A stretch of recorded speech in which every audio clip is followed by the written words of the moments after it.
Assalamualaikum warahmatullahi wabarakatuh. Bagaimana kabarnya anak-anakku yang salih dan salihah? Semoga kalian dan kita semua selalu dalam keadaan sehat walafiat, serta selalu dalam lindungan dan rahmatnya Allah Subhanahu wa taala. Amin ya rabbal alamin. Alhamdulillah, puji dan syukur kehadirat Allah Subhanahu wa taala, di mana pada hari ini Allah masih memberikan begitu banyak kenikmatan kepada kita semua, sehingga kita dapat melanjutkan pembelajaran sejarah kebudayaan Islam. Anak-anakku yang berbahagia, di mana telah kita pelajari, ya, kita telah sampai di bab yang ketiga atau pelajaran ketiga tentang Fathu Mekah. Namun sebelum kita membahas pelajaran kita hari ini, alangkah baiknya kita mulai dengan doa. Bismillahirrahmanirrahim. Allahumma inna nas'aluka ilman nafi'an wa rizqan tayyiban wasi'an wa amalan mutaqabbalah. Amin ya rabbal alamin.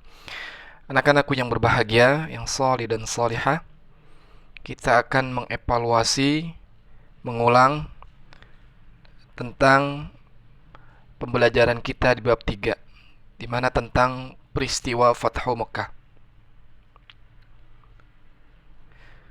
Tentu sebab-sebab peristiwa Fathu Mekah kita sudah tahu, ya. Yang pertama, adanya penganiayaan yang dilakukan oleh kaum kafir Quraisy terhadap kaum muslimin yang berada di Mekah, yang tidak manusiawi lagi, yang sangat kejam, membantai habis kaum muslimin, disiksa, dihina, dicaci. Ya, akhirnya terjadilah peristiwa Fathu Mekah.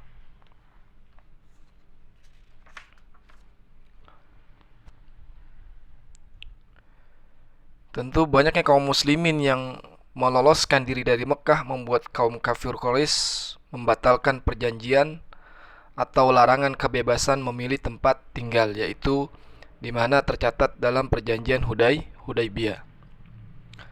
Selanjutnya adalah peristiwa Fathu Mekah terjadi pada bulan Ramadan tahun ke-8 Hijriyah, ya, atau 20 Ramadan tahun 8 Hijriyah,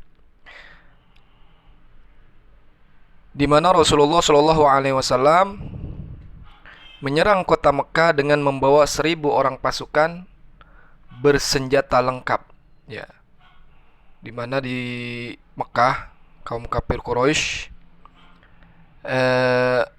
mengaku menyerah kepada Rasulullah dan pasukannya, yang akhirnya maka terjadilah Fathu Mekah, pembebasan kota Mekah.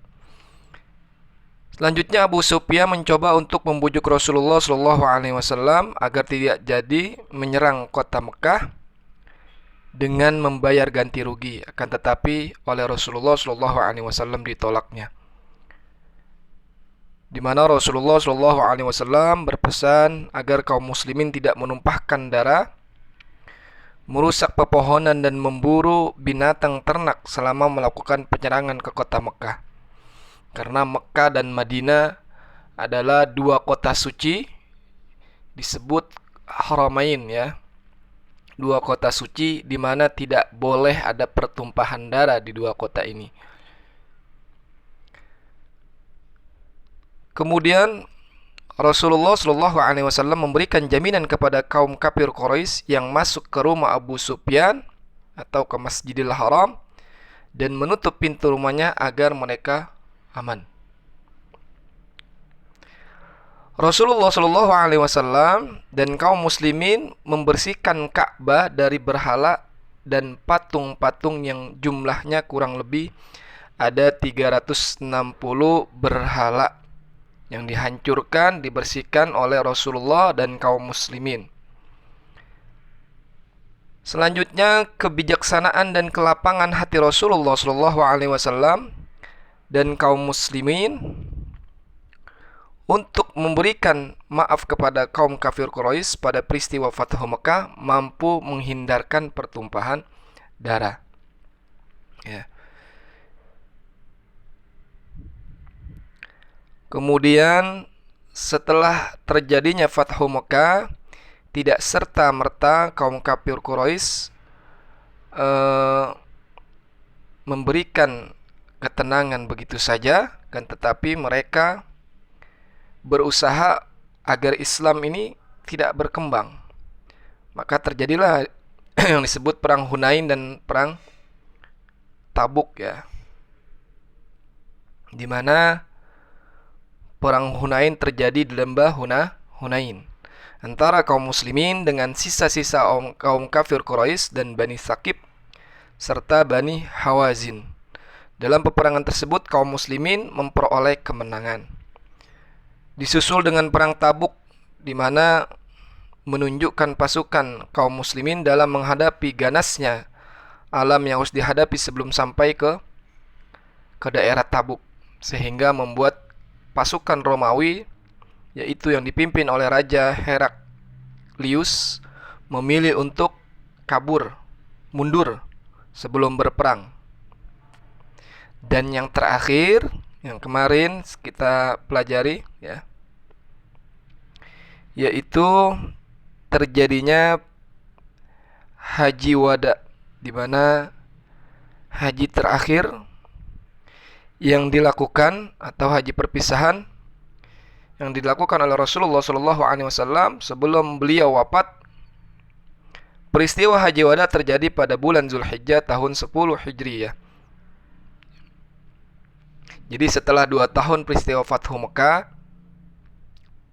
maka terjadilah peristiwa Haji Wada atau haji perpisahan, di mana segala perbuatan yang dilakukan oleh Rasulullah SAW pada peristiwa Haji Akbar tersebut dijadikan tuntunan haji sampai sekarang. Karena itulah adalah haji perpisahan Rasulullah SAW sebelum menghadap Allah Subhanahu wa Ta'ala.